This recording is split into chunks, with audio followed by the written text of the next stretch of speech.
By the way, with prisons, I do think we can do a lot of privatizations and private prisons. It seems to work a lot better.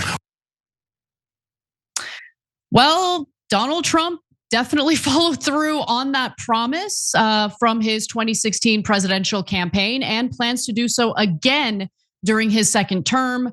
And private prisons are absolutely thrilled about it. Now, before I get to the latest on this story and what's going on with these private prisons, I just want to note, private prisons don't do things better. Private prisons are privately run. They have shareholders, but they're publicly funded by American taxpayers. And we spend a lot on those private prisons. And oftentimes those private prison contracts come with provisions or terms that require the United States government to occupy a certain percentage of the beds in said private prisons. And even if the beds are empty, the United States taxpayers still foot the bill. So I just want to give you those details. Now, companies like Corecivic see Trump's mass deportation plans as a huge, huge opportunity to cash in, and they're just flat out saying it overtly. So Corecivic CEO Damon Hinninger said on Tuesday on the company's earnings call, and if you ever want to know what these corporations are up to, listen to their earnings call where they are very honest because they are mandated by law to be, or else they're going to face fraud allegations and possible, prosecution. But anyway, this is what the CEO of Corecivic said during that earnings call. I've worked at Corecivic for 32 years, and this is truly one of the most exciting periods of my career. We anticipate significant growth opportunities, perhaps the most significant growth in our company's history over the next several years. The change in presidential administration on January 20th has ushered in significant policy and legislative changes that directly impact our business.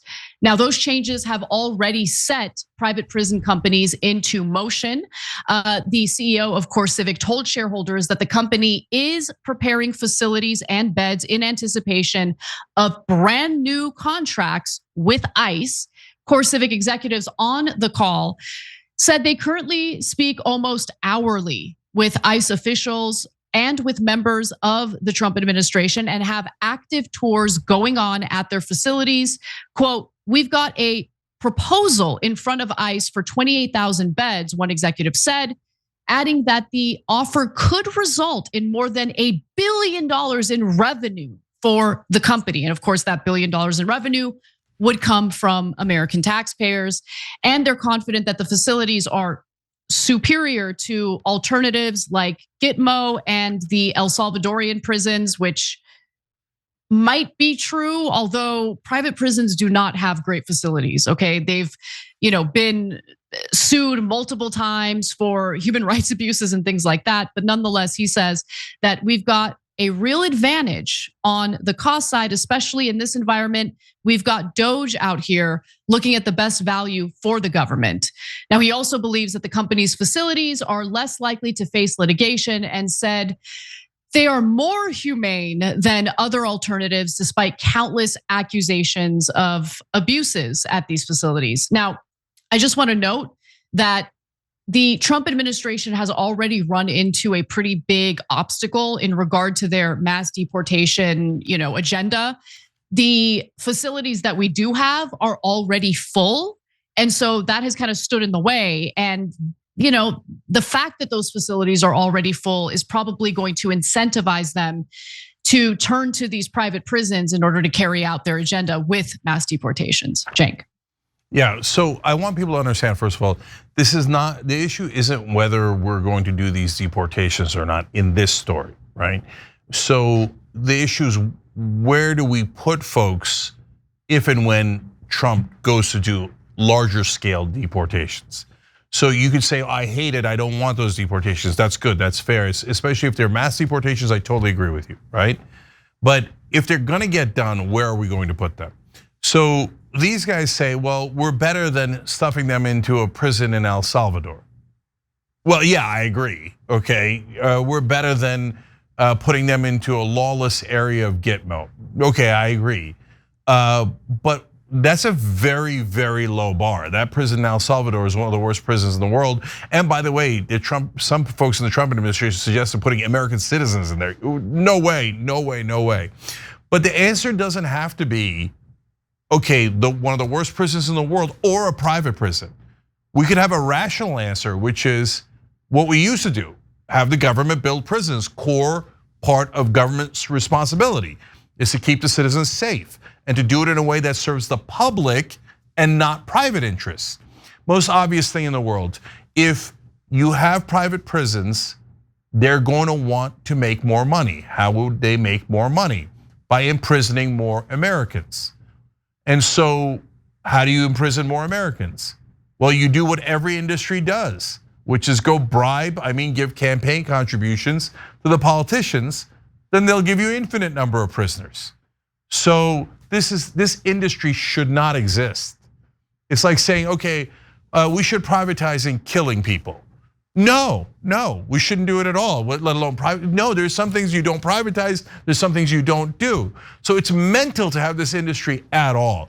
And so now the other part of it is the robbery. 28,000 beds cost $1 billion? And I was thinking, yeah, wait, we can't build 28,000 bed facility for under $400 million, for under $800 million. But then I read into it, it turns out, no, they're not even building it. It's already built. The $1 billion is to open them up, and maybe take out the cobwebs and stuff. And I'm sure there's real costs, maintaining, et cetera, et cetera. But $1 billion to reopen 28,000 beds in facilities that already exist?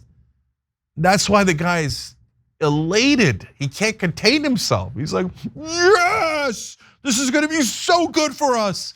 We get to take away more people's freedoms and we get paid for it. And the American people aren't even gonna ask about the bill. We're just gonna say we're better than El Salvador's torture prison and we're gonna get $1 billion. Ridiculous. I know, it's terrible. It is terrible. I think that there should be laws barring the use of private prisons in this country, period.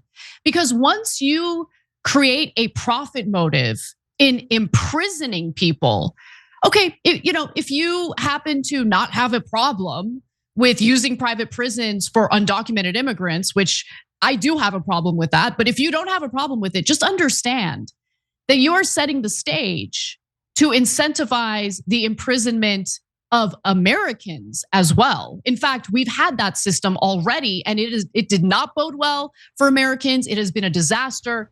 It had, think about it. This is a corporation that is free to engage in lobbying, including lobbying on a local level to pass legislation that criminalizes all sorts of activity that should be thought of as like a misdemeanor, for instance, right? So, possession of marijuana being criminalized the way it was in the past, being treated as a felony in the past, is what gave way to the privatization of the prison system.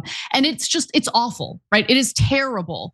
And look, I want to do a comprehensive, perspective on this, because both political parties have absolutely been guilty in empowering the private prison industry. So look, Biden did issue a positive executive order barring contracts between the Department of Justice and private detention centers, which unfortunately Trump reversed. However, it's notable that Biden allowed the use of private prisons by ICE. So Immigration and Customs Enforcement was able to expand the use of private prisons as it pertains to our immigration policies because of Biden. And that paved the way for Trump to expand private prison usage even more. And so we have to be real about this. We have to hold politicians accountable regardless of which party they belong to when they empower private industries like private prisons, which again, you might not have a problem with it impacting undocumented immigrants. I do have a problem with it, but you should have an even bigger problem knowing that these are the types of facilities that are utilized to essentially incapacitate American citizens.